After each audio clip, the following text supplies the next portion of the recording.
अब मोहि भा भरोस हनुमंता, बिनु हरि कृपा मिलहि नहीं संता। दोस्तों ये भारतवर्ष है जहाँ पर ये धरती वो जहाँ ऋषि मुनि जपते हरि नाम की माला। तो ऐसे ही आज हम आपसे एक ऐसे अद्भुत संत की बात करेंगे, बाबा सिया रामदास जी की। 11 दिसंबर को मोक्षदा एकादशी यानी कि जिस एकादशी करके मोक्ष की प्राप्ति होती है, उसी दिन प्रातः ब्रह्म मुहूर्त में भगवान श्री हरि वैकुंठ के धाम पधारे। और आपको बता दें मित्रों कि बाबा सिया रामदास जी महाराज 110 वर्ष की परम आयु प्राप्त कर चुके थे, जो कि इस कलयुग में जहाँ पर मनुष्य की आयु 100 बताई गई है, वो भी परम आयु हर कोई नहीं पहुंच पाता। कुछ दिव्य तपस्वी लोग ही उस आयु में पहुंच पाते हैं, और उसी परम आयु में हमारे सिया राम बाबा जी 110 वर्ष की आयु पूर्ण करके, जो कि 10 दिन से निमोनिया बीमारी से ग्रसित थे, 11 तारीख मोक्षदा एकादशी के दिन प्रातः सुबह 6:10 पर बाबा जी ने श्री हरि मार्ग के लिए प्रस्थान किया। सियाराम बाबा जी क्यों इतने तपस्वी, क्यों इतने चमत्कारी थे? आइए मैं आपको बहुत ही सूक्ष्म रूप में आपको उनके चमत्कारी गुण प्रभाव का वर्णन बताता हूँ, जिससे कि आपको भी लगेगा कि क्या इस जमाने में ऐसे संत हो सकते हैं। तो चलिए दोस्तों, मैं आपको बता दूं कि सियाराम बाबा जी खरगोन में माँ नर्मदा नदी के तट पर मौजूद तेली भटिया नाम की एक आश्रम की जो उनकी जो जगह है, उस स्थान पर विराजमान रहते थे। और लगभग 50 वर्ष पूर्व महाराज जी महाराष्ट्र से इस पावन स्थान पर पधारे थे। और सियाराम बाबा जी हनुमान जी महाराज जी के बहुत बड़े उपासक, बहुत बड़े परम संत, परम भक्त माने गए हैं। इसलिए बाबा जी कम से कम घंटों घंटों रामायण जी का भी पाठ किया करते थे।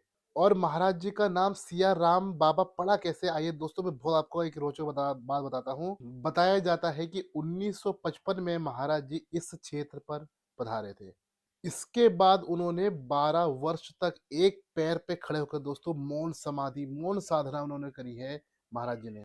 और जब उन्होंने एक पैर पर रहकर 12 वर्ष तक कठिन साधना करी, और उसके बाद जो 12 वर्ष के बाद उपरांत अपना मौन व्रत तोड़ा, तो सबसे पहला उनका जो मुंह से उच्चारण निकला था, शब्द निकला था, वो था जय सिया राम। इसी कारण महाराज जी का नाम सिया राम बाबा पड़ा। आखिर क्यों कहा जाता है सिया राम बाबा जी को चमत्कारी? चलिए बताते हैं। चाहे कड़ाके की ठंड पड़े या झुलसा देने वाली गर्मी, महाराज जी हमेशा हमेशा सिर्फ एक लंगोट में ही रहते थे। क्या एक साधारण व्यक्ति की इतनी सामर्थ्य है? सियाराम बाबा जी की एक खास बात यह भी है दोस्तों, कि सियाराम बाबा जी अपने आश्रम में किसी प्रकार का भी कोई भी चढ़ावा दान नहीं लेते थे। और जबरदस्ती किसी ने अगर आग्रह कर भी दिया अपनी तरफ से देने के लिए, तो उसकी जो मात्र एक राशि होती थी, वो थी सिर्फ 10 रुपए। आपको विश्वास नहीं होगा, लेकिन दोस्तों यही सत्य है। और एक बार एक विदेश से यही चर्चा सुन के, महाराज जी का प्रताप सुन के, एक विदेश से एक व्यक्ति आया। उस व्यक्ति ने आश्रम में हजारों लाखों रुपए का दान देने का संकल्प किया, लेकिन महाराज जी ने लेने से मना कर दिया। फिर भी ना करते करते जबरदस्ती उसने 500 रुपए मंदिर के चढ़ावे में चढ़ा दिया। लेकिन तुरंत बाबा जी ने 500 रुपए में से 10 रुपए चढ़ावा मंदिर में रखा, और 490 रुपए उस व्यक्ति को वापस कर दिए। और यही प्रथा और यही नियम और यही श्रद्धा अनादिकाल से आज तक उस आश्रम में है। और कुछ समय पहले दोस्तों ये भी पुष्टि करी जा रही थी कि एक बार सियाराम बाबा जी ने बिना माचिस के ही दीपक को प्रज्वलित किया था। दीपक जला रहे थे बिना माचिस के ही। एक चमत्कार दोस्तों बाबा जी का और एक है, कहते हैं लोग कि जो भी उनके आश्रम में जाता था, महाराज जी के पास एक केतली होती थी। उस केतली ऐसी चमत्कारी केतली थी, जैसे द्रौपदी के पास अक्षय पात्र था, वैसी महाराज जी की केतली थी। कहते थे कि इस केतली में चाहे एक व्यक्ति आए, 10 व्यक्ति आए, 100 1000 जितने भी लोग आए, जब महाराज जी चाय परोसते थे, महाराज जी चाय का प्रसाद वितरण करते थे, तो उस केतली से चाय कभी भी खत्म नहीं होती थी। बहुत बड़ा चमत्कार है दोस्तों ये, और बहुत बड़ी बात है। और दोस्तों चाहे कड़ाके की ठंड पड़े, चाहे झुलसाती हुई गर्मी पड़े, महाराज जी हमेशा सदैव एक लंगोट के अलावा किसी भी और वस्त्र में नहीं रहे। और इतनी परम आयु में भी दोस्तों आप लोग अंदाजा लगा सकते हैं कि महाराज जी की जो शरीर की जो संरचना है, वो किस विधि से है। तो ये कोई दिव्य पुरुष से, महापुरुष से कम नहीं है। खरगोन गांव के लोग इनको साक्षात हनुमान जी का अवतार मानते हैं और इनके प्रति श्रद्धा भाव रख कर इनको पूजते भी हैं गुरु मान के।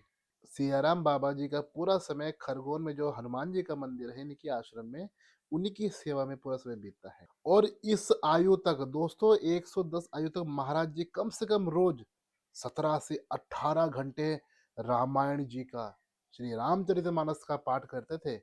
बहुत बड़ी बात है ये। तो दोस्तों ये थी आज के हमारे सियाराम बाबा जी की जीवन की कुछ ऐसी बातें कि जो मैंने आपको बताई है। वैसे महाराज जी तो वैसे ही बहुत ही फेमस, बहुत ही प्रसिद्ध थे, लेकिन कई लोगों को नहीं पता होगा उनके बारे में, तो उनके बारे में आज हमने आपको बताया, जो कि अभी ही मात्र 2 दिन पहले 11 तारीख को ही मोक्षदा एकादशी के दिन मोक्ष को प्राप्त करके भगवान श्री हरि जी के चरणों में विलीन हो गए। हमारे देश पे आपको गर्व होना चाहिए, हमारे धर्म में, सनातन धर्म पे गर्व होना चाहिए कि आज के इस घोर कलयुग में भी ऐसे दिव्य दिव्य महापुरुष के दर्शन हम लोग कर पाते हैं। ऐसे दिव्य महापुरुष के प्रसाद ही हम पा सकते हैं उनके प्रवचनों से, उनके ज्ञान से, उनके सत्संग से। तो वीडियो को भर भर के शेयर करना दोस्तों, सनातन का गौरव परचम लहरा देना। और कहीं संत मिले, कहीं ऐसे आगे भक्त मिले, तो उनका आदर सत्कार कीजिएगा और अपने धर्म पर हमेशा गर्व कीजिएगा। जय सिया राम, हर हर महादेव।